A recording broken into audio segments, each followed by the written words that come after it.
Hi friends, പുതിയൊരു വീഡിയോയിലേക്ക് എല്ലാവർക്കും സ്വാഗതം. നമ്മൾ ഇന്നത്തെ വീഡിയോ എന്ന് പറയുന്നത് നമുക്ക് പെട്ടെന്ന് തയ്യൽ തുമ്പ് കാണാതെ ചെയ്യാൻ പറ്റാവുന്ന ഈസി ട്രിക്കാണ്. അതായത് നമ്മുടെ ചുരിദാറിന് ഷോൾഡർ തയ്യൽ തുമ്പ് കാണിക്കാത്ത രീതിയിൽ നമുക്ക് എങ്ങനെ തയ്ക്കാം, അത് വളരെ എളുപ്പത്തിൽ എങ്ങനെ ചെയ്യാം എന്നുള്ളതാണ് നമുക്ക് ഇന്നത്തെ വീഡിയോയിൽ നമ്മൾ കാണിച്ചു തരുന്നത്.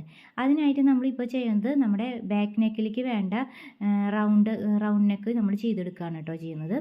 അത് കഴിഞ്ഞ പ്രാവശ്യത്തെ ഫ്രണ്ടിലേക്കുള്ളത് നമ്മൾ സ്ക്വയറാണ് ചെയ്തിട്ടുണ്ടായിരുന്നത്. ഇത് ബാക്കിൽ റൗണ്ടാണ് ചെയ്യുന്നത്. അത് ചെയ്യുന്ന രീതിയാണ് ഇപ്പോൾ ഈ കാണിക്കുന്നത്. അത് നമ്മൾ റൗണ്ട് ഷേപ്പിലാക്കിയ ശേഷം സിംഗിൾ ലൈനിൽ ഇങ്ങനെ നമ്മൾ ചെറുതായിട്ട് ഇങ്ങനെ നമ്മൾ തയ്ച്ചെടുത്തിട്ടുണ്ട്. അപ്പോൾ നമുക്ക് 2 പ്രാവശ്യം നമുക്ക് മടക്കിയടിക്കേണ്ട, തുമ്പ് മടക്കിയടിക്കേണ്ട കേട്ടോ. അതെന്താണെന്ന് വെച്ചിട്ടുണ്ടെങ്കിൽ അങ്ങനെ ചെയ്യുമ്പോൾ നമുക്ക് തുന്നുമ്പോൾ ഹെമ്മിങ് ചെയ്യുമ്പോൾ കട്ടി കുറയാൻ വേണ്ടിയിട്ടാണ് നമ്മൾ ഈ രീതിക്ക് ചെയ്യുന്നത് കേട്ടോ. അപ്പോൾ നല്ല വശം വരുന്ന രീതിക്ക് വെച്ചു. ഇപ്പോൾ തുണിയുടെ നല്ല വശം വരുന്ന രീതിക്ക് വെച്ച് തുണി തിരിച്ച് മറിച്ചിട്ടു. അതിന് ശേഷം നമ്മൾ ഭാഗം തയ്ച്ചെടുത്തു. തയ്ച്ച ശേഷം സെൻറ്ററിൽ നമ്മൾ കഴുത്തിൻ്റെ ഉൾഭാഗം മുഴുവനും കട്ട് ചെയ്ത് കളഞ്ഞു. നമുക്ക് തൊട്ട് മുന്നത്തെ വീഡിയോയിൽ നമ്മളിതൊക്കെ ഡീറ്റെയിൽ ആയി കാണിച്ചത് കൊണ്ട് നമ്മളിത് കൂടുതലായിട്ട് കാണിക്കുന്നില്ല കേട്ടോ. അപ്പോൾ എന്നിട്ട് ശേഷം നമ്മൾ നെക്ക് ഇങ്ങനെ സൈഡായിട്ട് ചെരിച്ച് കട്ട് ചെയ്തിട്ടുണ്ട്. അത് കഴിഞ്ഞ വീഡിയോയിൽ പറഞ്ഞത് തന്നെയാണ്. എന്നാലും അത് ഒന്നുകൂടി പറഞ്ഞതേ ഉള്ളൂ. അതിന് ശേഷം നമ്മൾ എങ്ങനെയാണ് ഇനി ചെയ്യേണ്ടതെന്ന് നോക്കിക്കോളൂ. ഇനി ജസ്റ്റ് നമ്മളിതുപോലെ മടക്കുക. ഇങ്ങനെ മടക്കിയ ശേഷം നമ്മൾ ഫുൾ ഭാഗത്ത് നമ്മൾ തയ്ക്കുന്നില്ല.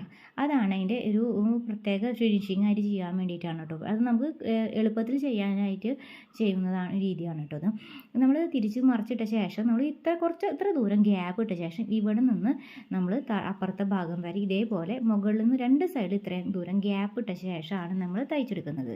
അത് തയ്ക്കുമ്പോൾ നമുക്കത് കറക്റ്റായിട്ട് നിൽക്കാൻ വേണ്ടി നിങ്ങൾക്ക് ആവശ്യമുണ്ടെങ്കിൽ പിൻ വെച്ചിട്ട് അവിടെ ഒന്ന് പിൻ ചെയ്ത ശേഷം നിങ്ങൾ തയ്ച്ച് പോകാം. അല്ലാത്തവർക്ക് അത് സിമ്പിളായി ചെയ്യാൻ പറ്റുന്നവർക്ക് അങ്ങനെ ചെയ്യാം കേട്ടോ.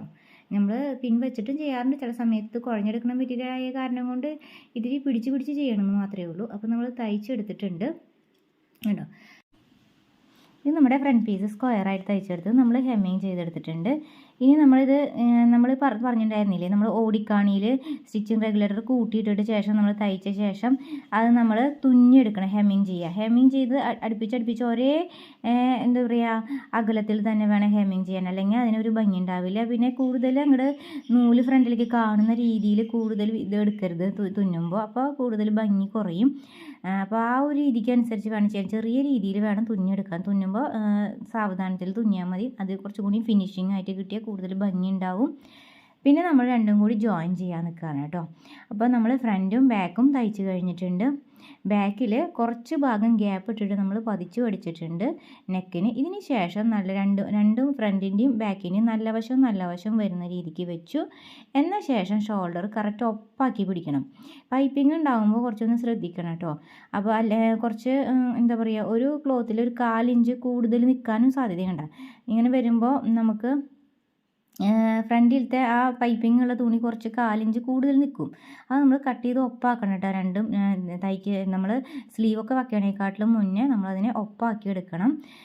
ആ ഒരു രീതി കണ്ടത് നമ്മൾ തയ്ച്ച് ഇങ്ങനെ മറക്കുക. അപ്പോൾ കണ്ടില്ലേ, നമുക്ക് തയ്യൽ തുമ്പ് കാണാതെ തന്നെ നമുക്ക് നല്ല രീതിക്ക് തിരിച്ച് ശരിയായ രീതിയിൽ നമുക്ക് ചെയ്യാൻ പറ്റിയിട്ടുണ്ട്. ഇതേപോലെ തന്നെയാണ് നമ്മൾ അപ്പുറത്തെ സൈഡും ചെയ്യുന്നത്. അത് നമ്മൾ കാണിച്ചു തരാം കേട്ടോ അതെങ്ങനെ ചെയ്യണമെന്ന്. ആ ഭാഗവും അതേപോലെ തന്നെയാണ് ചെയ്യുന്നത്. കണ്ടില്ലേ, ഇപ്പോൾ തയ്യൽ തുമ്പ് കാണുന്നില്ല. ഇതേപോലെ നല്ല വശവും ഇപ്പോൾ ചുരിദാറിൻ്റെ ഫ്രണ്ടിൻ്റെ നല്ല വശമാണ്. ആ നല്ല വശം പൈപ്പിംഗ് വെച്ചിട്ടുള്ളതാണ് കേട്ടോ. അതുകൊണ്ട് ചെറിയൊരു വ്യത്യാസം വരും. ആ ഒരു വ്യത്യാസം നമ്മൾ അഡ്ജസ്റ്റ് ചെയ്ത് പിടിച്ച് 1/4 ഇഞ്ചിൻ്റെ ഒരു ചെറിയൊരു വ്യത്യാസം വരും. അത് വരുത്താത്ത രീതിയിൽ നമ്മൾ പിടിച്ച് ചെയ്യുകയാണെങ്കിൽ ഒന്ന് അഡ്ജസ്റ്റ് ചെയ്ത് ചെയ്യണം കേട്ടോ. അപ്പോൾ ഇത് നല്ല രീതിയിൽ അമർത്തി പിടിച്ചിട്ടുണ്ട് ആ പൈപ്പിങ്ങിൻ്റെ ഭാഗം. അത് കാരണം കൊണ്ട് ഈ ഭാഗത്ത് അതങ്ങനെ ആവശ്യം വന്നിട്ടില്ല. അല്ലെങ്കിൽ ബാക്കിൽ നമ്മൾ സ്ലീവ് കട്ട് ചെയ്യുമ്പോൾ ആ ഒരു ഡിഫറൻസിനനുസരിച്ച് ബാക്കും ഫ്രണ്ടും സെപ്പറേറ്റ് നെക്ക് വൈഡിൽ ചെയ്യേണ്ടി വരും. ആ 1/4 ഇഞ്ച് നമുക്ക് ഫ്രണ്ടിൽ കൂടുതൽ വലിയ പൈപ്പിംഗ് വരുമ്പോൾ, അതേസമയം 1/4 ഇഞ്ച് വൈഡ് കുറച്ച് ചെയ്യേണ്ടി വരും നമ്മുടെ ബാക്കിൻ്റെ നെക്ക്. അപ്പോൾ നമുക്ക് കറക്റ്റ് ലെവൽ കിട്ടും. അല്ല എങ്കിൽ നമുക്ക് ആ ഭാഗം ഒന്ന് അഡ്ജസ്റ്റ് ചെയ്യേണ്ടി വരും. 1/4 ഇഞ്ചിൻ്റെ കുറവ് ശരിക്കും നികത്തേണ്ടി വരും. ചില സൈഡ് മാത്രം കേട്ടോ, ഒരു സൈഡ് മാത്രമേ വരുന്നുള്ളൂ. മറ്റേ സൈഡ് നമ്മൾ അഡ്ജസ്റ്റ് ചെയ്ത് പിടിച്ചത് കൊണ്ട് കറക്റ്റായിട്ട് കിട്ടിയിട്ടുണ്ട്. അപ്പോൾ നമ്മൾ 2 ഭാഗം ഇതേപോലെ നമ്മൾ ചെയ്തെടുത്തിട്ടുണ്ട്. ഇതിന് ശേഷം നമ്മളിത് നല്ല രീതിയിൽ ഹെമ്മിങ് ചെയ്യണം. ഹെമ്മിങ് ചെയ്യുമ്പോൾ ഞാൻ പറഞ്ഞതുപോലെ നമ്മൾ ഒരേ ഒരു എന്താ പറയുക ഗ്യാപ്പിൽ തന്നെ ആയിരിക്കണം നമ്മൾ ചെയ്യേണ്ടത്. കൂടുതൽ ഗ്യാപ്പും കുറഞ്ഞും കൂടിയും കയറി അങ്ങനെയൊന്നും ചെയ്യാൻ പാടില്ല. അപ്പോൾ അത് നമ്മുടെ ഭംഗി കുറയ്ക്കും. നമ്മൾ കഴുത്ത് നെക്ക് തുന്നിയത് അതിൻ്റെ ഒരു ഭംഗി കുറയും. അതുകൊണ്ട് അതിൻ്റെ അകലം കറക്റ്റാക്കി തന്നെ വേണം ചെയ്യാനായിട്ട്. പിന്നെ നമുക്ക് ഇങ്ങനെ ഹെമ്മിങ് ചെയ്യുമ്പോൾ പിന്നെ ഒരു ഐഡിയയും കൂടിയും ചെയ്യാം. ചുറ്റുവട്ടം ഇതിങ്ങനെ നിവർത്തിയിടുക. ഇതേപോലെ ഒന്ന് നിവർത്തിയിട്ട ശേഷം നമ്മൾ ആ താഴ്ഭാഗത്ത് നമുക്കിപ്പോൾ ഹെമ്മിങ് ചെയ്യേണ്ട ഭാഗത്ത് നമുക്കൊരു ലൈൻസ് വരച്ചു കൊടുക്കാം. ചോക്ക് കൊണ്ടൊന്ന് ലൈൻസ് വരച്ചു കൊടുത്താൽ അതുമ്മ കൂടെ നമുക്ക് തുന്നിപ്പോവാം. അങ്ങനെ വേണമെങ്കിൽ ചെയ്യാം. അതും ഒരു ഈസി ട്രിക്ക് തന്നെയാണ് കേട്ടോ. നമുക്കതിങ്ങനെ ഒരേ രീതിക്ക് ഇങ്ങനെ കഴുത്ത് റൗണ്ട് ചെയ്ത് പിടിക്കുകയാണെങ്കിൽ ആ രീതിക്ക് തന്നെ ലൂസായിട്ട് നമ്മൾ സ്റ്റിച്ച് ചെയ്യുക. എന്നിട്ട് തുന്നാൻ പാടുള്ളൂ. സ്റ്റിച്ച് ചെയ്യല്ല, ഹെമ്മിങ് ചെയ്യുമ്പോൾ നമ്മൾ ഇത്തിരി ലൂസായിട്ട് പിടിക്കാൻ പാടുള്ളൂ. ഭയങ്കര ടൈറ്റായിട്ട് അമർത്തി വലിച്ച് ചെയ്ത് കഴിഞ്ഞിട്ടുണ്ടെങ്കിൽ ആ ഒരു ഇത് കറക്റ്റായിട്ട് കിട്ടില്ല. ചെറിയ ലൂസിലാക്കി ഇടണം. അതിന് ശേഷം ഇടയ്ക്ക് ഒന്ന് അതിനെ നിവർത്തി കൊടുക്കണം കേട്ടോ. ഒന്ന് നിവർത്തി കൊടുക്കണം. ശരിക്കും കർവായിട്ട് തന്നെയല്ലേ വരണേന്ന് നോക്കണം. കഴുത്ത് റൗണ്ട് കർവായിട്ട് തന്നെയല്ലേ നമ്മൾ ഹെമ്മിങ് ചെയ്യണം എന്നതൊക്കെ നമ്മൾ നോക്കിയിട്ട് വേണം ഹെമ്മിങ് ചെയ്യാനായിട്ട്. അപ്പോൾ നമ്മൾ ഹെമ്മിങ് ചെയ്ത് കഴിഞ്ഞിട്ടുണ്ട്. ഇനി നമുക്ക് നിന്ന് കാണിച്ചു തരാം കേട്ടോ. ഫ്രണ്ട് പോർഷൻ കണ്ടോ, ഇതങ്ങനെയാണ് നമ്മൾ തയ്ച്ചെടുത്ത്. പിന്നെ നമ്മൾ ആ രണ്ട് സൈഡും തമ്മിലുള്ള ആ ഒരു പൈപ്പിംഗ് വരുമ്പോൾ ഞാൻ പറഞ്ഞില്ലേ, ഒരു ഫ്രണ്ട് പോർഷൻ നമുക്ക് ഒരു 1/4 ഇഞ്ചിനോളം കുറച്ച് കൂടുതൽ ആ പൈപ്പിംഗ് നിൽക്കുന്നത് കൊണ്ടുള്ള ഭാഗം 1/4 ഇഞ്ച് കഷ്ടി ഒരു നൂലോളം നമുക്ക് ഒരു ഔട്ടറിലേക്ക് നിൽക്കും നമ്മുടെ സൈഡ് ഷോൾഡറേ.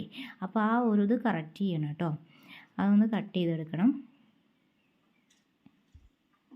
അപ്പോൾ നമ്മൾ ഈക്വലാക്കി എടുത്തിട്ടുണ്ട്.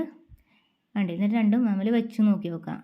രണ്ട് സൈഡിൻ്റെയും നമ്മൾ ഈക്വൽ ആണോ എന്ന് നമ്മൾ വെച്ച് നോക്കി നോക്കാം. നമ്മൾ ഈക്വലായ ഓക്കെ. അപ്പോൾ നമുക്ക് അതിന് ശേഷം നമുക്ക് സ്ലീവ് അറ്റാച്ച് ചെയ്യാൻ പാടുള്ളൂ കേട്ടോ. അതിന് മുന്നേ ഒന്നത് ചെക്ക് ചെയ്യാം. അതിന് ശേഷം നമുക്ക് ഇനി ഇവിടെ കുറച്ച് ദൂരം തയ്ച്ച് നിർത്തിയിട്ടുണ്ടായിരുന്നില്ലേ, പതിച്ചടിച്ചിട്ടുണ്ടായിരുന്നില്ലേ. ഇനി കുറച്ച് ഭാഗം ഗ്യാപ്പ് ഇട്ടുണ്ടായിരുന്നില്ലേ, ആ ഭാഗം നമ്മൾ സ്റ്റിച്ച് ചെയ്യുക കേട്ടോ. ഹെമ്മിങ് എന്ന് പറഞ്ഞാൽ സ്റ്റിച്ച് ചെയ്യുക കേട്ടോ. അപ്പോൾ അത് ഒന്നുകൂടി സ്റ്റിച്ച് ചെയ്യാം. ഇനി അത് നമ്മൾ തേക്കുന്നതാണ് നല്ലത്. നമ്മൾ തേച്ചിട്ടില്ല, തേക്കാത്ത കാരണമാണ് ഇങ്ങനെ കിടക്കുന്നത്. അപ്പോൾ തേക്കുകയാണെങ്കിൽ കുറേ കൂടി ഫിനിഷിങ്ങിൽ ഭംഗിയായിട്ട് കിട്ടും. അപ്പോൾ വീഡിയോ ഇഷ്ടമാവുകയാണെങ്കിൽ എല്ലാവരും ഒന്ന് ലൈക്ക് ചെയ്യുക, സബ്സ്ക്രൈബ് ചെയ്യുക, ഷെയർ ചെയ്യുക. Thank you.